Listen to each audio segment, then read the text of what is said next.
going on, y'all? This is TekSyncLabs. We're out here to fix a fiber line that was broken by the lawnmower guys. Happens pretty often, but we're going to show you how easy and fast this could be for us. So you just need the correct tools for it. I got a power meter here, which is we're all really going to need to make sure we got our signal. This is something if there's problems down the road, but being that we have signal here, we're going to not have to worry about that. This is your meter to verify that you have your signal. So what I'm going to do, you're able to do it through the core to tell you. So we got traffic. So that traffic right there is telling us that he still has a signal. He has around negative 21 dBm, which is fair, you know, and that's estimated. It's not 100% of what is given. So this is going to be a temp. I'm only going to be splicing into this tray. I'm going to leave this tray exposed. AT&T is going to be coming back out here to do the final form. This is just going to be something where we can get him online now. And he can continue to do what he's doing on his side. So this is just the felt. I'm getting our tie wraps. This is going to keep the cable inside of this tray for us. Alright, so 2 on each side. Alright, so this is going to be our splice, what we're going to do. So what I'm going to do here now, make sure this is secured coming out the tip. Get my felt. And we're just going to wrap this tip right here. A lot of people just use tie wraps without the felt. But if you have your felt on it, you make sure that fiber out the middle doesn't shift and get shifted out. If you don't have your felt on it, and somebody moves and shifts this will shift the wrong way and break your cable, and then somebody's gonna have to come all the way back out here. We're trying to avoid that today. We'll go ahead and set some up in here. These trays here are used for the CommScope D-type cases. At AT&T, they call them C-type cases. Also your FOSC 450. Get them on the CommScope website or wherever your distributor is for local fiber providers. Or they usually call them a D-type case. Alright, we got our one side secured. So now we're just going to grab the other side of our cable, which is this guy. I'm going to show you how we get to the core of it. So on the outside of this, you're going to have your ground. It's usually for locators. Or if you're grounding your cable off inside of a tray. We're not working, your enclosure. We don't have an enclosure here today. We're doing just our tray. Might help if you have the proper tools, but I kind of pulled up in speed to get out here for this. So we're just going to get this out the way as much as we can for now. There you are. Got that back. Our fiber's in the middle of it. The fiber size is about 1/10 of a hair.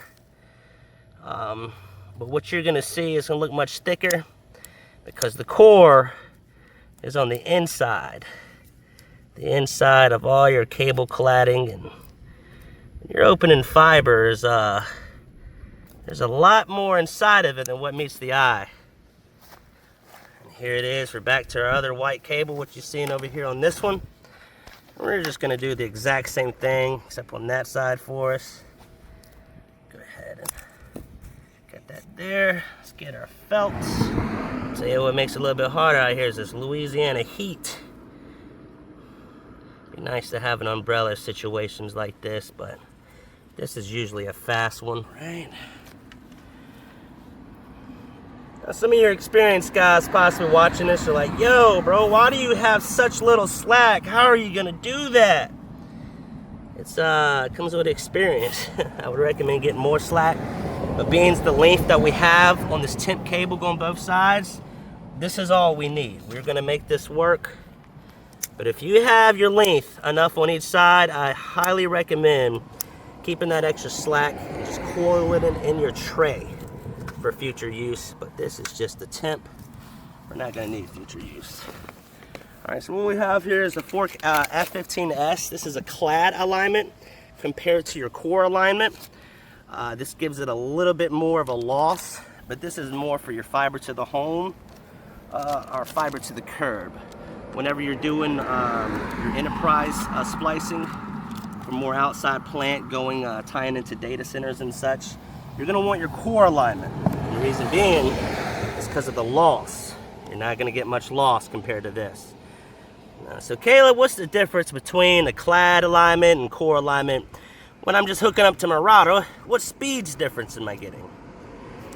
Honestly, not a big difference.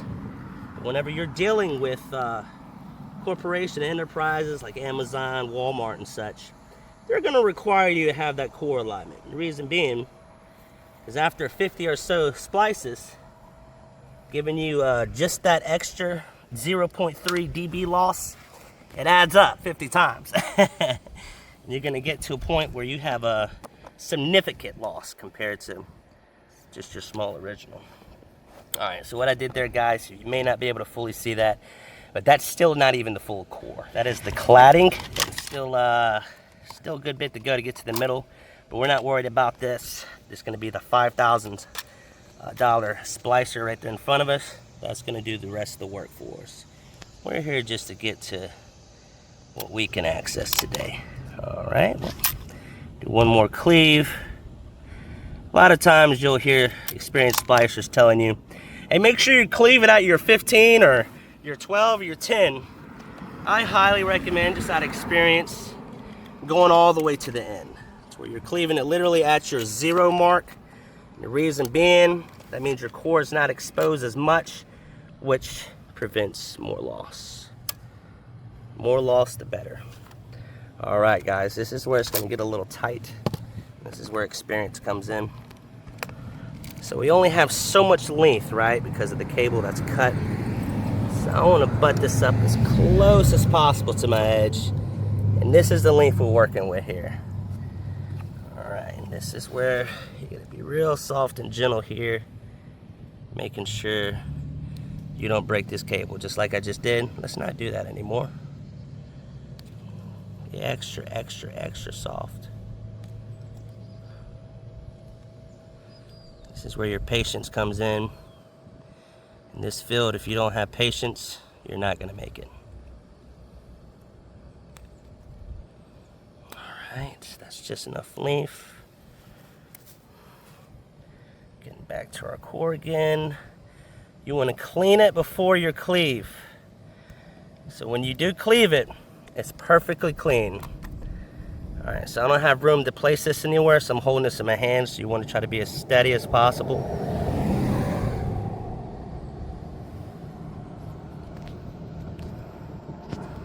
Completely lined up. I'm all the way to my 0, my end. Cleave. I'm gonna line it right up in here. Our cores are facing each other. All right. Hit reset. Let's see if we can get some magic going for us. All right, it's gonna put the two cores together, see how clean it is. They are both perfectly clean. All right, we're gonna click start. So lining our fiber, doing our arc, and bam, splice complete with a 0.02 loss. That is wonderful. All right, here's the next, one of the hardest parts, I'd say. Means you don't have a lot of slack on this fiber. You want to make sure you're very gentle not breaking this, because if you break it, we may have to fight some more slack and put back in that felt. But you just be extra cautious and gentle. I'm gonna line up our splicer here for now our heat shrink. So this fiber is exposed here with this splice. This heat shrink is what's going to keep it secured from it breaking. So I got our heat shrink on. Getting our heater. Oh, let's get this up a little bit. Got our heater.